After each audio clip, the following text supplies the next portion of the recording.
teman-teman, assalamualaikum. Makasih klikannya. Kali ini aku mau bahas satu kisah gadis belia yang bernasib tragis karena terjebak cinta segitiga antara dirinya, Amangkurat ke-1 dan putra mahkota yaitu Raden Mas Rahmat. Langsung saja ke ceritanya.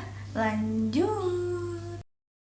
Roro Oyi ini adalah putri dari Demang Mangunjaya yang berasal dari Surabaya, Jawa Timur. Nah, Roro ini memang terkenal memiliki paras yang cantik sedari kecil. Dia juga memiliki darah keturunan Tionghoa, teman-teman. Pada saat itu, Amangkurat ke-1 yang sedang berduka atas kepergian istrinya yaitu Ratu Malang ingin mencari selir baru. Lalu Amangkurat ke-1 ini menugaskan dua hulu balangnya yang bernama Nayatruna dan Yudakarti untuk mencarikan pengganti Ratu Malang yang sudah tiada. Nayatruna dan Yudakarti pun mencarikan calon istri untuk sang raja dari daerah pesisir. Sesuai pesan Amangkurat ke-1, pergilah kalian ke daerah pesisir, lalu ciumlah aroma dari air sumbernya. Jika air tersebut beraroma wangi, maka di sanalah ada gadis cantik. Lalu carilah ke semua penjuru tempat tersebut. Nah, itu pesan Amangkurat 1 kepada dua hulu balangnya. Keduanya pun sampai pada satu rumah nih, yaitu rumahnya Demang Mangunjaya. Siapa tadi?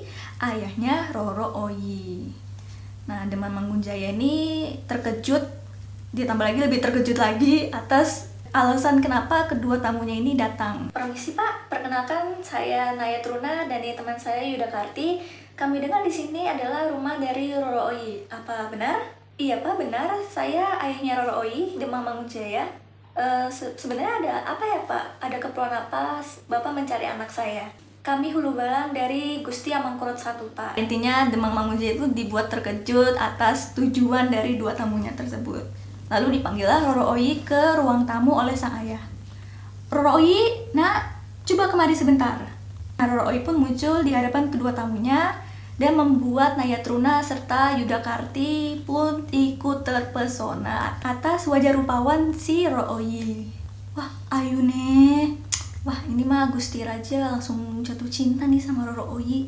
Iya, benar-benar.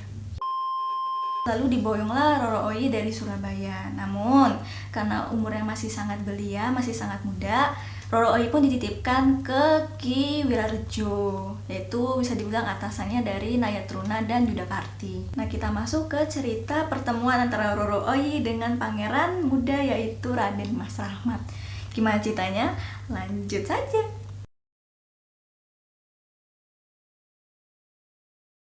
Diceritakan nih bahwa pangeran muda yaitu Raden Mas Rahmat diminta untuk mencari calon istri oleh kakeknya yaitu Pangeran Pekik. Nah, Raden Mas Rahmat ini akhirnya pergi nih ke Cirebon. Namun sayangnya putri dari Adipati Cirebon itu kurang menarik perhatiannya. Lalu Raden Mas Rahmat pun kembali ke Surabaya. Dia berjalan-jalan, lalu lewatlah dia di rumahnya Ki Wirareja. Nah, disitulah Raden Mas Rahmat melihat gadis yang memiliki paras rupawan cantik luar biasa yang tidak lain adalah Roro Oyi yang saat itu sudah beranjak dewasa. Nah, karena kecantikannya tersebutlah membuat putra Amangkurat ke-1 ini ikut jatuh cinta nih pada Roro Oyi.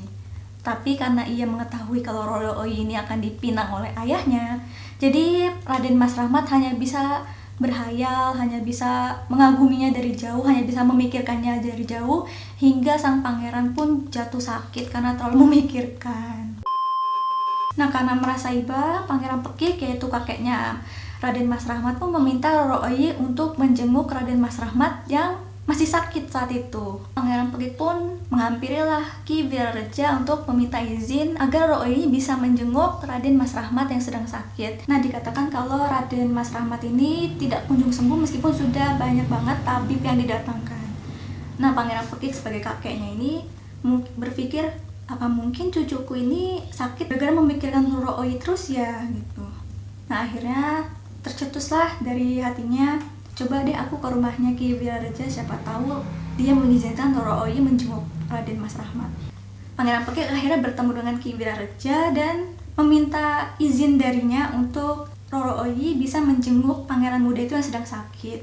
Karena pangeran belum sembuh-sembuh, padahal sudah banyak tabib yang didatangkan, apa mungkin karena pangeran terlalu memikirkan Roro Oyi. Coba sekali saja Roro Oyi boleh menjenguknya, siapa tahu pangeran senang. Nah, itu kata Pangeran Pekik ke Ki Wirareja. Wirareja mikirlah, izinin gak ya izin nggak ya? Nggak, maksudnya. Nah, setelah berpikir cukup lama, akhirnya Ki Wirareja pun mengizinkan Roro Oyi untuk menjenguk Raden Mas Rahmat. Nah, datanglah Roro Oyi ke rumahnya.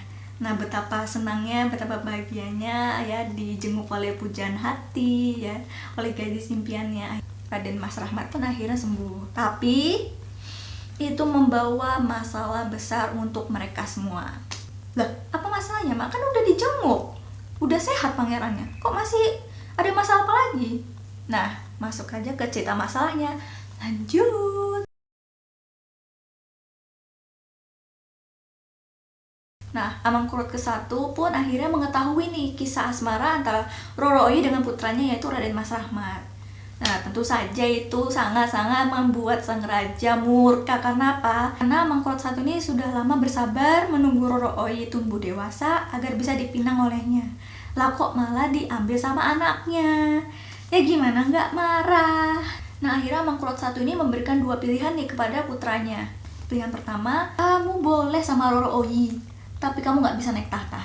Mau? Pilihan kedua, kamu boleh naik tahta, tapi dengan syarat ambil pusaka ini, lalu bunuh Roro Oyi tepat di depan mata ayah.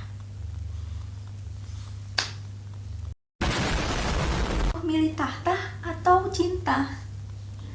Tahta atau pujian hati? Tahta atau nyawa?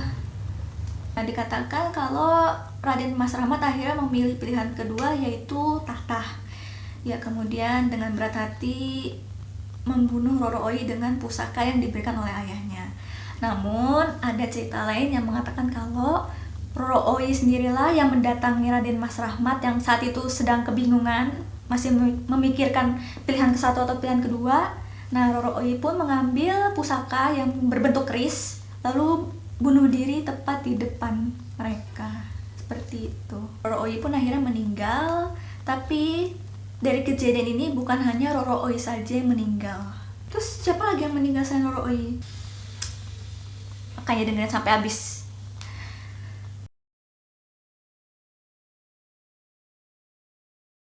Diambil dari beberapa sumber, Pangeran Pekik, keluarganya, serta para pengikutnya ikut dihukum oleh Amangkurat ke-1 karena dianggap sebagai pengkhianat. Mereka semua dikumpulkan, lalu dibunuh dan dikuburkan bersama di makam Banyu Sumuruk yang terletak di lembah terpencil di kawasan Imogiri, yang memang menjadi pemakaman bagi orang-orang yang dianggap musuh negara oleh Amangkurat ke-1. Nah, di komplek pemakaman inilah tersimpan saksi bisu aneka intrik dengan latar belakang perebutan kekuasaan hingga perebutan asmara antara bapak dan anak ini. Nah, begitulah tadi kisah dari Roro Oyi, gadis belia yang dicintai oleh raja dan pangeran. Yang kita bayangkan kalau dicintai raja dan pangeran, yang kita anggap hidupnya bakal bahagia, bakal tentram, sejahtera, diberi kelimpahan harta, dilayani dayang-dayang, pokoknya serba enak lah bahasanya, impian wanita. Tapi ternyata tidak untuk Roro Oyi. Memang sangat disayangkan, tapi mungkin memang sudah takdirnya seperti itu. Semoga kita bisa mengambil pelajaran dari kisah ini. Jika menurut kalian video ini bermanfaat, bisa bantu like. Jika kalian memiliki saran, masukan, info-info sejarah lainnya, atau bahkan request mau dibahas apa lagi, bisa tulis saja di kolom komentar. Jika kalian ingin mendapatkan info sejarah secara lengkap dan gratis, kalian bisa subscribe dan aktifkan lonceng notifikasinya agar tidak tertinggal info-info sejarah lainnya dariku. Oke, sekian. Dadah!